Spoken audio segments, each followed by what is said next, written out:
വിശദമായ റിപ്പോർട്ടുകളിലേക്ക്. കെ മാണി വിഷയത്തിൽ KPCC കടുത്ത നിലപാടിലേക്ക്. തെരഞ്ഞെടുപ്പിൽ തിരിച്ചടി ഉണ്ടായാൽ മാണിയുടെ രാജി ആവശ്യപ്പെടാൻ പാർട്ടിയിൽ ആലോചന. മാണിയെ സംരക്ഷിച്ചാൽ തുടർ ഭരണത്തിനുള്ള സാധ്യത നഷ്ടപ്പെടുമെന്നും പാർട്ടിയിൽ അഭിപ്രായമുണ്ട്. 11-12 തീയതികളിൽ ചേരുന്ന KPCC നിർവാഹക സമിതി യോഗം മാണിയുടെ കാര്യത്തിൽ നിർണായക തീരുമാനമെടുത്തേക്കും. തദ്ദേശ തെരഞ്ഞെടുപ്പിന് ശേഷം കെ മാണി ധനകാര്യമന്ത്രിസ്ഥാനം ഒഴിയണമെന്ന കടുത്ത നിലപാടിലേക്കാണ് KPCC നേതൃത്വം നീങ്ങുന്നത്.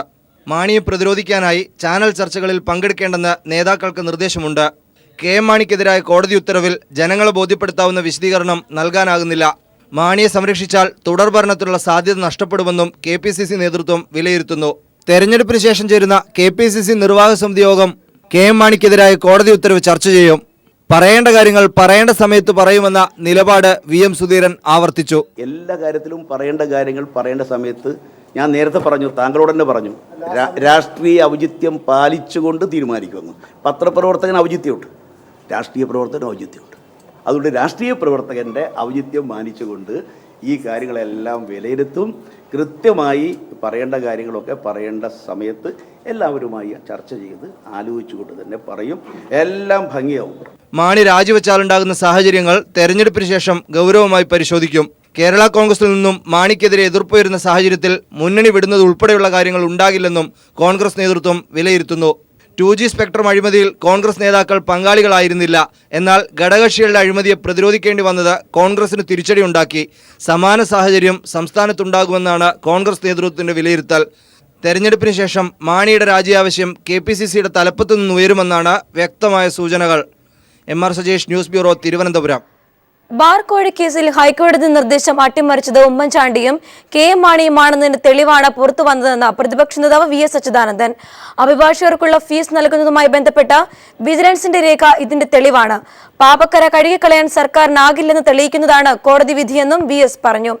ബാർ കേസിൽ കൃത്യമായ തെളിവുകൾ കണ്ടെത്തിയതിന്റെ പ്രതികാരമാണ് ജേക്കബ് തോമസിനെ സർക്കാർ വേട്ടയാടുന്നതെന്നും VS പ്രസ്താവനയിൽ ചൂണ്ടിക്കാട്ടി.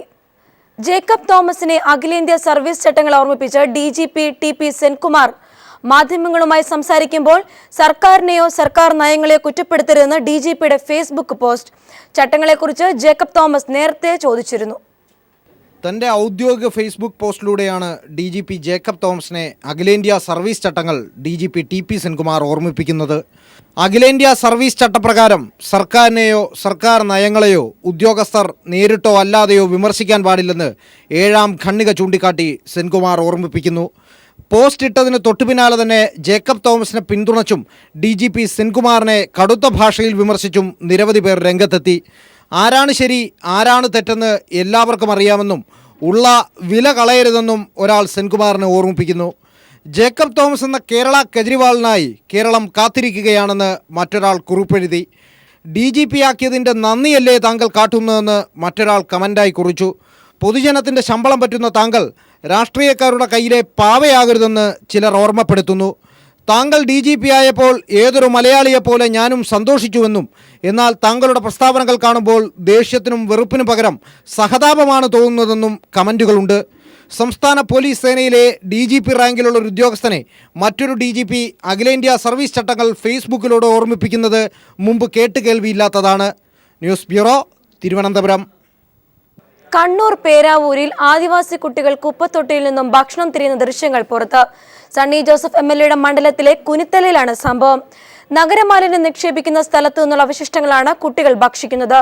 സംഭവത്തെക്കുറിച്ച് അന്വേഷിക്കാൻ പട്ടികജാതി ക്ഷേമവകുപ്പ് മന്ത്രി PK ജയലക്ഷ്മി ഉത്തരവിട്ടു. കണ്ണൂർ പേരാവൂർ മാലിന്യ സംസ്കരണ കേന്ദ്രത്തിലെ ദയനീയ കാഴ്ചയാണിത്. നഗരങ്ങളിൽ നിന്നും പച്ചക്കറി കടകളിൽ നിന്നും ബേക്കറികളിൽ നിന്നും തള്ളുന്ന മാലിന്യത്തിൽ നിന്നും ഭക്ഷണം തിരയുകയാണ് ഈ കുഞ്ഞുങ്ങൾ. പേരാവൂർ അമ്പലക്കുഴി ആദിവാസി കോളനിയിലെ കുഞ്ഞുങ്ങളാണിത്. പട്ടിണി അസഹ്യമാവുമ്പോൾ ഒന്നിടവിട്ട ദിവസങ്ങളിൽ ഈ രംഗം കാണാം. പേരാവൂർ MLA സണ്ണി ജോസഫിന്റെ മണ്ഡലമായ പേരാവൂരിന്റെ അതിർത്തിയിലാണ് മന്ത്രി PK ജയലക്ഷ്മിയുടെയും മണ്ഡലം. ഇവർക്കറിയില്ല ഈ ആദിവാസി ഊരുകളിലെ ദൈന്യത പേറുന്ന വയറുകളുടെ വേദന. ആദിവാസി ക്ഷേമത്തിന് കേന്ദ്രവും സംസ്ഥാനവും ചെലവഴിക്കുന്ന തുകകൾ MLAമാരുടെയും മന്ത്രിമാരുടെയും പ്രസ്താവനകളിലും കടലാസുകളിലും മാത്രം. ആദിവാസി ഊരുകളിലെ കുഞ്ഞുങ്ങൾ മാലിന്യത്തിൽ ഭക്ഷണം തിരയുന്ന അവസ്ഥയിലാക്കിക്കൊണ്ട് കേരളം അതിവേഗം ബഹുദൂരം മുന്നോട്ട് പോവുകയാണ്. കണ്ണൂരിൽ നിന്നും PV ജോഷില. മലപ്പുറം, പാലക്കാട്, പത്തനംതിട്ട ജില്ലകളിലും തെരഞ്ഞെടുപ്പിനുള്ള ഒരുക്കങ്ങൾ പൂർത്തിയായി. നിശബ്ദ പ്രചരണത്തിന്റെ അവസാന മണിക്കൂറിലും സ്ഥാനാർത്ഥികളും പാർട്ടി പ്രവർത്തകരും സജീവമാണ്. പാലക്കാട് ജില്ലയിലെ 20 കേന്ദ്രങ്ങളിൽ നിന്നുള്ള തെരഞ്ഞെടുപ്പ് സാമഗ്രികളുടെ വിതരണം ഉച്ചയോടെ അവസാനിച്ചു. പോളിംഗ് ബൂത്തുകളുടെ സജ്ജീകരണവും പൂർത്തിയായി. 88 ഗ്രാമപഞ്ചായത്ത്, 13 ബ്ലോക്ക്, 30 ഡിവിഷനുള്ള ജില്ലാ പഞ്ചായത്ത്, 7 മുനിസിപ്പാലിറ്റി എന്നിവിടങ്ങളിലേക്കാണ് തെരഞ്ഞെടുപ്പ്. 6466 സ്ഥാനാർത്ഥികളുള്ള പാലക്കാട് ജില്ലയിൽ 21,31,322 വോട്ടർമാരാണുള്ളത്. സ്ഥാനാർത്ഥികൾ എല്ലാവരും നിശബ്ദ പ്രചരണത്തിലും സജീവമായി. അടിയൊഴുക്കുകൾ തങ്ങൾക്ക് അനുകൂലമാക്കാനുള്ള ശ്രമത്തിലായിരുന്നു മുന്നണികൾ. ഏറ്റവും കൂടുതൽ തദ്ദേശ സ്ഥാപനങ്ങളുള്ള മലപ്പുറത്തും ഒരുക്കങ്ങൾ പൂർത്തിയായി. 94 ഗ്രാമപഞ്ചായത്ത്, 15 ബ്ലോക്ക്, 32 ഡിവിഷനുള്ള ജില്ലാ പഞ്ചായത്ത്, 12 നഗരസഭ എന്നിവിടങ്ങളിലേക്കാണ് തെരഞ്ഞെടുപ്പ്. 24 പഞ്ചായത്തിലും കൊണ്ടോട്ടി നഗരസഭയിലും കരുവാരക്കുണ്ട് ബ്ലോക്കിലും ലീഗും കോൺഗ്രസും ചേരിതിരിഞ്ഞാണ് മത്സരിക്കുന്നത്. 3911 ബൂത്തുകളാണ് സജ്ജീകരിച്ചിരിക്കുന്നത്.